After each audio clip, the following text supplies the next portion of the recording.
Hoy a la mañana recibíamos un montón de imágenes del estado de funcionamiento edilicio y también de funciones, digamos, respecto a la internación del Hospital de Niños. Sí, así es. Bueno, por varios lados nos llegaban. Por un lado, bueno, habitual en los medios que se hagan presente algunas denuncias por el mensajero y demás. Y por otro, veníamos viendo en Instagram de conocidos, de gente que trabaja en el Hospital Alasia, de las problemáticas que están viviendo. Ahí vemos prolongadores enchufados a las camas que están en los pasillos. Estamos viendo agujeros en los techos que han quedado de aquel principio de incendio, esas ventanas absolutamente arrumbadas. Este es el Alasia en este momento, ¿no? Estamos viendo, eso es un respiradero absolutamente sucio, sin ningún tipo de... Mirá lo que es ese cajón de la persiana. Digo, ¿cuál es la protección sanitaria de esto, no?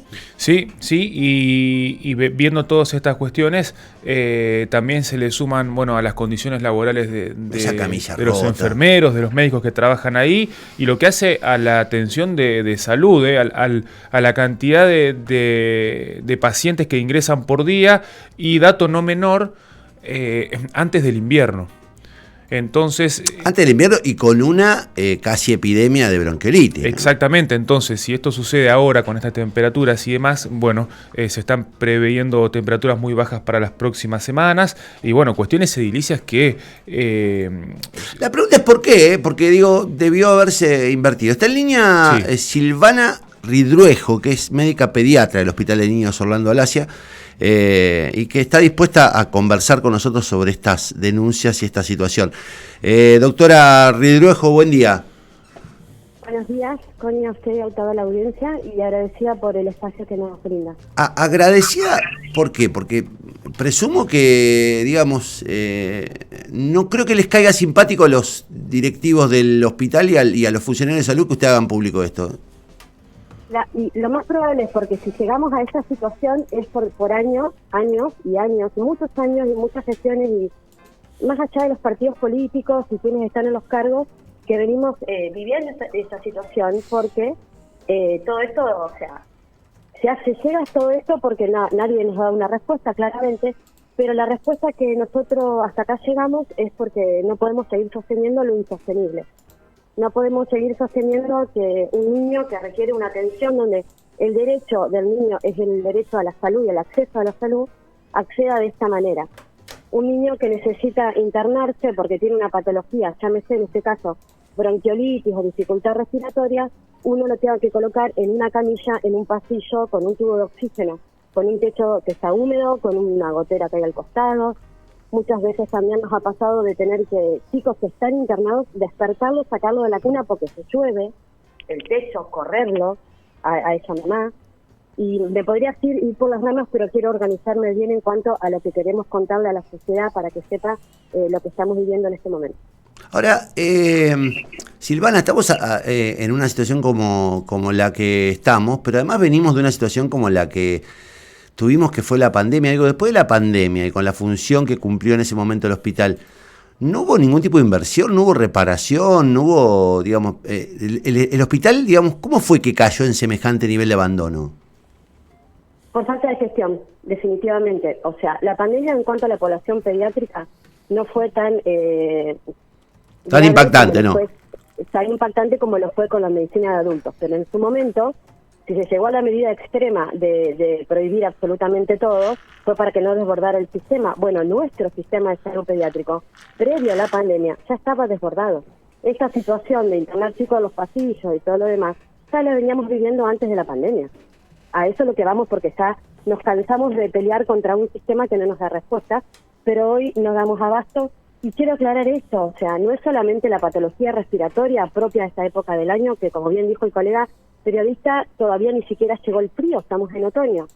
Nuestro hospital, al ser el hospital de mayor complejidad de la ciudad y de la provincia, en esta parte de la provincia, recibe chicos con múltiples enfermedades, no solo los cuadros respiratorios. Particularmente el Hospital Alasia tiene muchos pacientes que están, por ejemplo, con respirador en su casa.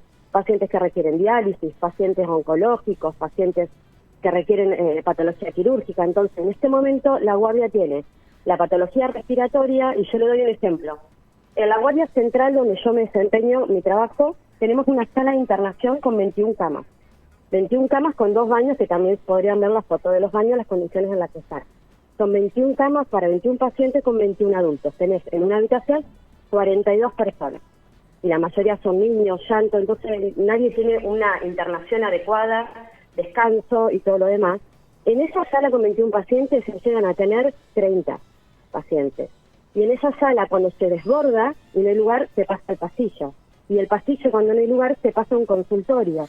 Y el consultorio, cuando ya no nos queda consultorio, necesitamos por lo menos un consultorio para atender la demanda espontánea. El paciente que llega al hospital de niños requiriendo una consulta, por lo que sea. Pero además, somos el centro que recibe derivaciones. Entonces, la crisis pediátrica viene por varios lados. O sea, hay menos camas porque el Hospital Miguel López está cerrado su servicio de pediatría. El Hospital Iturraspe, cuando estaba en el viejo Hospital Iturraspe, tenía una capacidad de internación de 40 pacientes. Ahora tiene 22. Entonces, todo eso lo absorbe el Hospital de Niños. Otra cosa, mucha paciente se quedó sin obra social. Claro. Aumentó muchísimo la pobreza. O sea, hay gente que vos lo ves a los bebés, lo ves a los chicos y vos decís, yo hasta a la casa no lo puedo mandar. Yo le estoy dando una indicación de que le haga vapor, de que le saque los mocos y todo lo demás. ¿A dónde? ¿Cómo? Mucha gente quiere quedarse en el hospital por un plato de comida, que lo tiene asegurado en el hospital. ¿Me explico? Entonces, la problemática es muy compleja y es muy abarcativa. Y otra cosa que quiero plantear, para que esto lo queremos hacer para que la sociedad sepa, se entere de la situación en la que estamos viviendo en el hospital y que alguien lo va a necesitar. Y ya los conocen porque, o sea, esa situación que yo le cuento del hacinamiento de chicos internados, voy a decir, pero ¿cómo estas madres no sacan una foto y mandan a la radio y las redes sociales? ¿Sabe por qué? Porque nos ve trabajar, porque nos ve hacernos cargo de sus niños, porque nos ve atenderlo, nos ve que trabajamos a destajo y que nosotros le damos una solución al paciente. Pero llega un punto que con nuestra voluntad, la voluntad nuestra, ya sea de pediatras, enfermeros, radiólogos, camilleros, laboratorio, no alcanza. ¿Me explico? ¿Cómo no se va a explicar? Yo estoy azorado con lo que estoy escuchando, doctora, sinceramente, porque digo... A ver, le hago otro panorama. Yo estoy en la Guardia Central hace 13 años y nosotros recibimos derivaciones de toda la provincia. Entonces, en este momento tenemos en la sala de internación con 21 pacientes, tratamos de internar los que necesitan el oxígeno porque tenemos las bocas de oxígeno ahí, del oxígeno central del hospital. Entonces ya priorizamos, si se hace a la improvisación, improvisamos que en el pasillo vas a los pacientes que no necesitan oxígeno. Un chico que tiene apendicitis, un chico que tiene una fractura que va a ir a quirófano, un chico que se aspiró una moneda y hay que sacarla con un endoscopio en el quirófano. Por ejemplo, eso ya está, lo tenemos en el pasillo. Pacientes psiquiátricos, salud mental. O sea, nuestro hospital no tiene un sector exclusivo para salud mental. La población con enfermedades psiquiátricas infantil va en aumento, está cada vez más. Y no hay un lugar donde internarlos, señor periodista. Lo tenemos que meter en un consultorio solo para que no se lesione él, para que no corra riesgo el resto de los pacientes o el personal, por ejemplo. Eso es algo que yo no puedo creer que nadie lo ponga en público conocimiento. Sí. Por ejemplo, recién el mes pasado se contrató una psiquiatra infantil. El hospital no tenía psiquiatra infantil. Eso, por ejemplo. Después lo que les quiero dejar también bien en claro, y a la sociedad que sepa la condición en la que estamos trabajando, pero también la emergencia sanitaria en cuanto a la especialidad nuestra. Nosotros, para estar en la guardia del hospital de niños o en un centro de salud o lo que sea que esté un pediatra, tiene que estudiar 6 años la carrera o 7 y hacer una residencia de 3 años o 4, es decir, 10 años de carrera. Para estar en este momento cobrando la hora de guardia 2.032 pesos. Una garrafa más un kilo de pan. Esto vale nuestra hora de guardia. En una hora de guardia yo puedo estar atendiendo toda la demanda de la sala de espera por diferentes patologías, o puedo estar en el shock room atendiendo a un chico que está en paro, masajeándolo, reanimándolo, poniendo un tubo endotraqueal y esperando una cama para terapia, o estar una hora con un paciente que está convulsionando para que ceda esa convulsión pese a que uno pasa la medicación. Bueno, eso es lo que vale nuestra hora de trabajo de un pediatra, 2.032 pesos. El que, a su vez, yo le diría que en la Guardia Central, por ejemplo, nuestra, hay un 10% que están contratados. Y todo lo que es el resto del hospital, terapia intensiva, neonatología, y ni hablar los especialistas, es decir, aquel que hizo la residencia de pediatría 4 años y después hizo la residencia de nefrología pediátrica, también está contratado. Y estamos hablando de médicos que tienen que controlar sí o sí, un nefrólogo, no cualquiera, un paciente que está en diálisis. Un oncólogo, un paciente que está haciendo una quimioterapia y que tiene cáncer. Bueno, así el 50% del personal pediátrico del Hospital de Niños está contratado. Contrato de locación, ¿qué significa?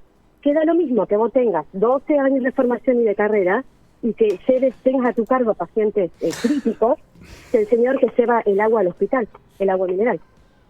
Ahora, el contrato de locación, a eso es lo que voy. Sí, ya lo sé. Ahora, ustedes no están, digo, lo pregunto desde la más absoluta ignorancia, porque nosotros venimos siguiendo muy de cerca, digamos, ¿el personal no recibió una oferta de blanqueo y pase a planta en esta etapa?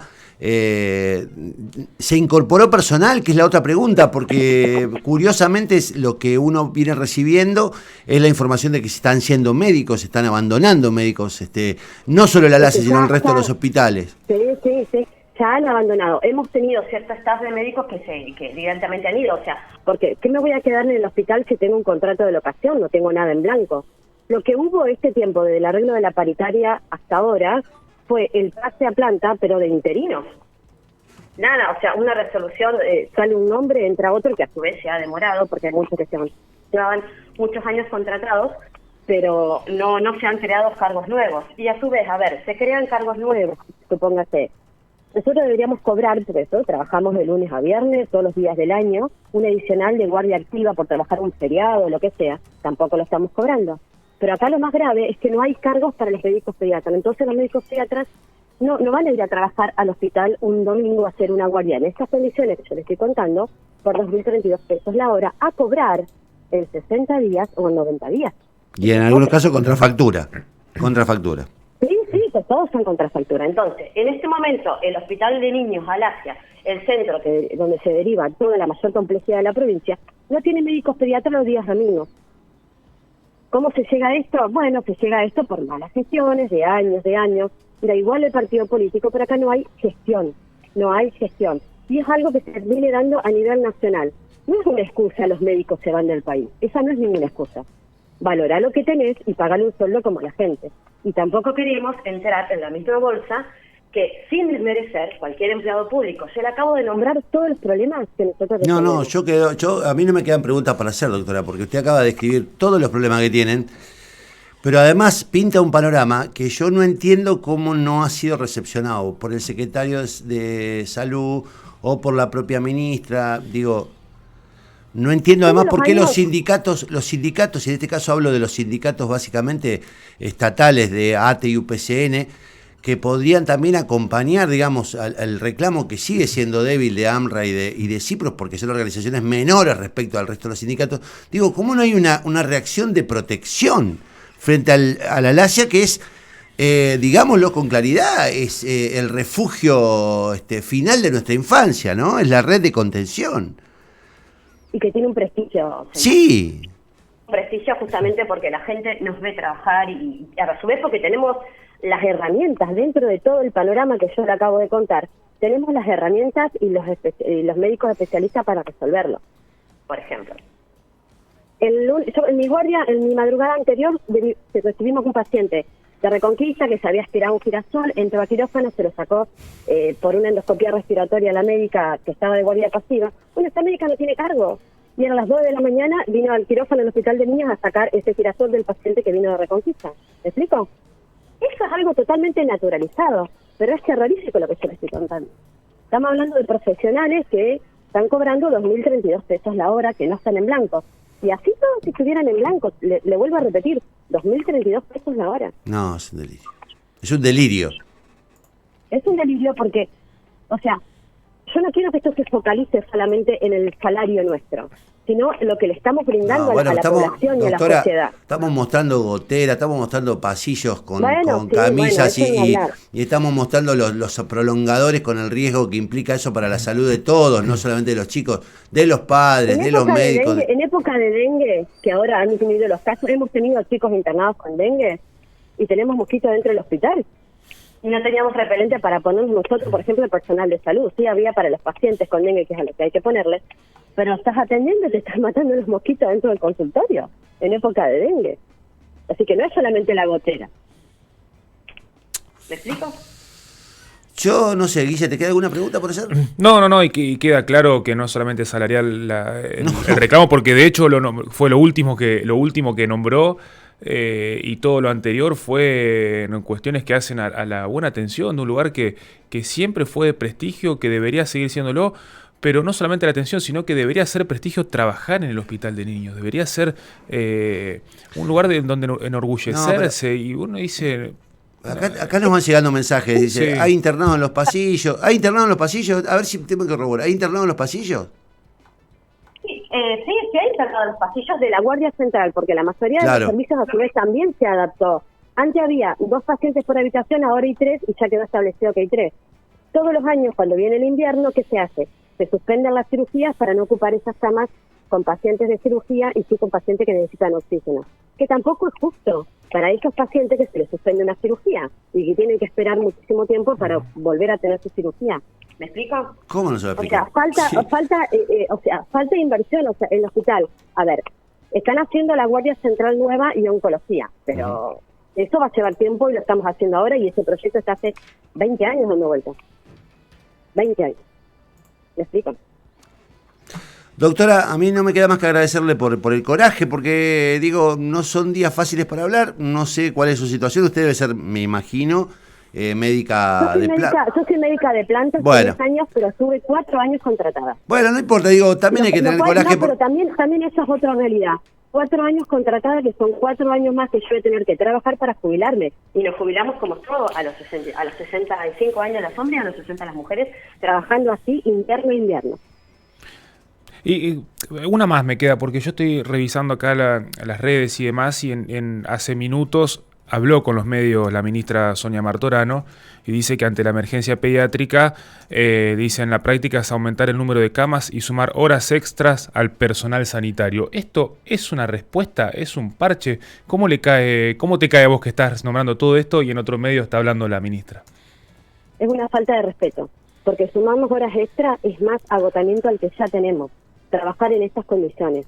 Nosotros necesitamos una respuesta concreta. No se trata, o sea, yo no quiero estar, yo tengo mi cargo de 24 horas, voy y hago 12 horas más para cobrarlas en negro de acá a 3 meses, a 2.032 pesos la hora, a esto es lo que voy. Pero aparte necesitamos que se valorice lo que se tiene, porque hoy hay pediatras.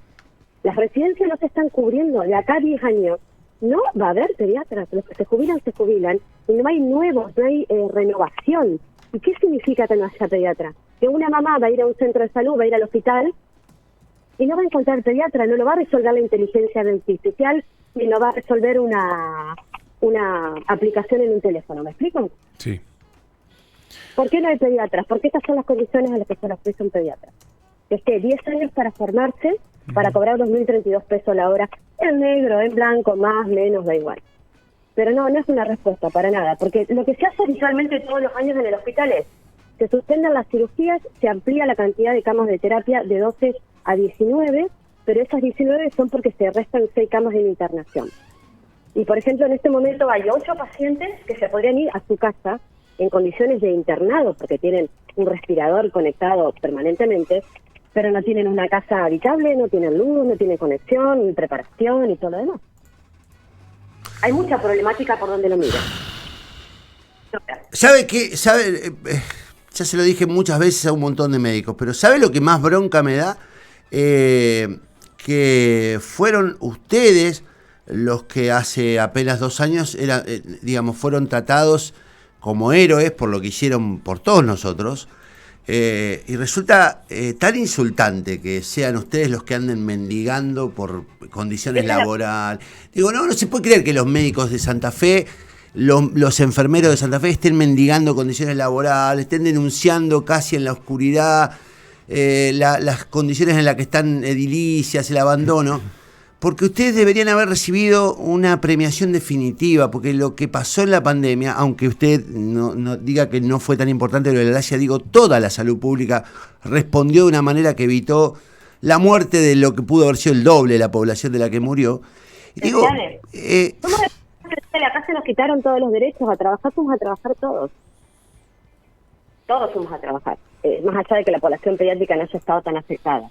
Y con respecto a lo que dice usted, nosotros por supuesto trabajamos en equipo, y si a alguien se le ocurre poner un prolongador para que a un paciente le pase un suero por una bomba de infusión continua, es el personal de enfermería. Nosotros trabajamos en equipo. Lo que pasa es que ellos no pueden abrir la boca, básicamente. Por eso lo hago en nombre de todos, porque somos un equipo. Y el hospital está en malas condiciones, pero el paciente recibe la atención porque nosotros estamos encima, con el prolongador, con el tubo de oxígeno, conseguir de acá, conseguir de allá, porque estamos nosotros encima, y cuando digo nosotros me refiero al equipo de salud. Doctora Ridruejo, muchísimas gracias, de verdad. Valoro mucho el coraje y la frontalidad por sus palabras. No es común, ¿eh? No es común esto, ¿eh? No es común. Pasa es que son años de callarse, pero ya no podemos callar más. Y aparte se supone que uno fue a la facultad, estudió medicina para tener una carrera de prestigio, y como bien dijo usted, estamos mendigando. Gracias, muy amable. Muy amable, Chacha. Yo no sé si alguien del Ministerio está escuchando. Supongo que sí, porque nos escuchan. Yo no sé qué le pasa al secretario de Salud cuando escucha estas notas, o a la ministra. Supongo que reaccionan enojados, porque dicen, mirá lo que es, nosotros que le damos. Es una médica pediatra que está hablando, una médica de planta. Acaba de describir una situación no desoladora, alarmante del estado de situación del hospital de niños. No sé qué hace con la guita, muchachos. Porque, digo, yo acabo de contar hoy que se llevaron 600 palos de la EPE para un grupo de beneficiados a través del SMAI en Luz y Fuerza. Con esos 600 palos yo estoy seguro que el hospital están... No tengo duda que con 600 palos el hospital queda en las condiciones ideales. Después me entero que están, lo contamos ayer, inventando iglesias para distribuir plata. Estoy seguro que con los 5 palos que le dieron a este tipo por una iglesia inventada, por lo menos arreglan las goteras. Yo lo que digo ya a esta altura, ni siquiera reclamo honestidad, porque hay funcionarios a los que no hay que pedirlo, digo por lo menos algún nivel de inteligencia y de sensibilidad. Porque ya no se trata de no tener plata, porque evidentemente la tienen.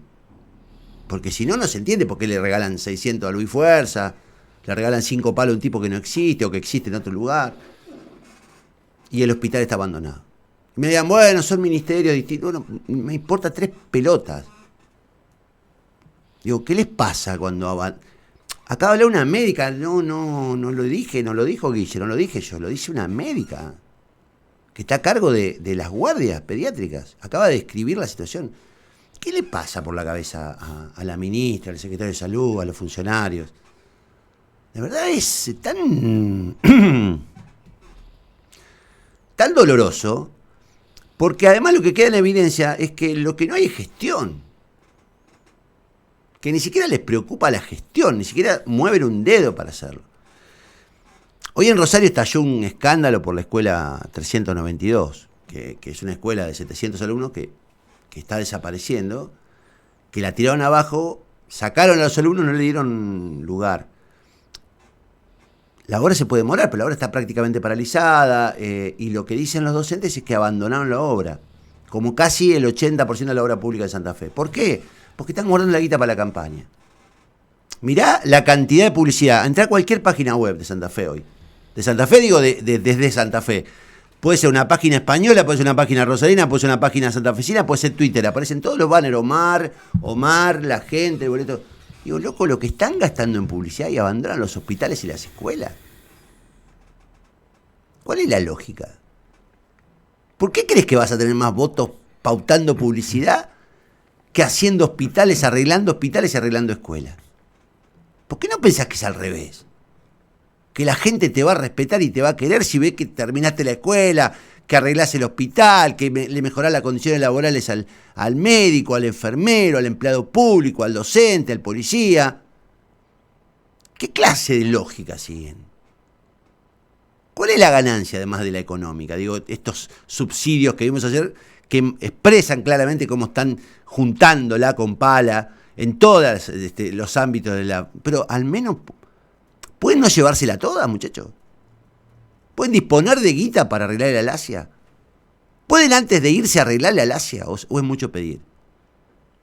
Se ve que es mucho pedir, porque se ve que es mejor tener banner de Perotti en las páginas web que cuestan centenares de miles de mangos, millones de pesos, con el logo Omar, en lugar de ponerlo en el hospital público infantil más importante del centro norte de la República Argentina. Estamos todos locos. Evidentemente han perdido el rumbo. Repito, escuchen hasta América. Déjense de joder. Dejen de afanar. Muchachos. Se afanan todo. Pero ¿sabés qué? El problema es que se mueren pibes en el hospital si ustedes no le dan condiciones. Se van los médicos, se van los enfermeros. No sean, digamos, que les importe algo, por lo menos. Que les importe algo. ¿Cómo puede ser que estén? No lo sé, no lo entiendo. Yo no lo entiendo, no entra en mis cabales, digamos, cómo una persona prioriza afanarse la plata a ponerla en un hospital público. No lo entiendo. O prioriza poner banners de Perotti en las páginas web, en Google, en lugar de... No entiendo. No entiendo qué les pasa por la cabeza. Evidentemente han perdido ahí un hilo de la condición humana. Algo se les cortó ahí, ¿no? Se llama indolencia, falta de empatía, qué sé yo, hay un montón de nombres. Pero es despreciable, ¿eh? Es despreciable. A lo mejor los votan con los banners. Yo te aseguro que no. Creo que la mujer, la madre que está en este momento acompañando al pibe en el hospital de niños, no los va a votar nunca a ustedes. Nunca. El médico no lo va a votar nunca, un docente lo va a votar. ¿Se dan cuenta por dónde pasa la cosa? Pero se ve que no, que para ustedes los genios la solución está en poner publicidad.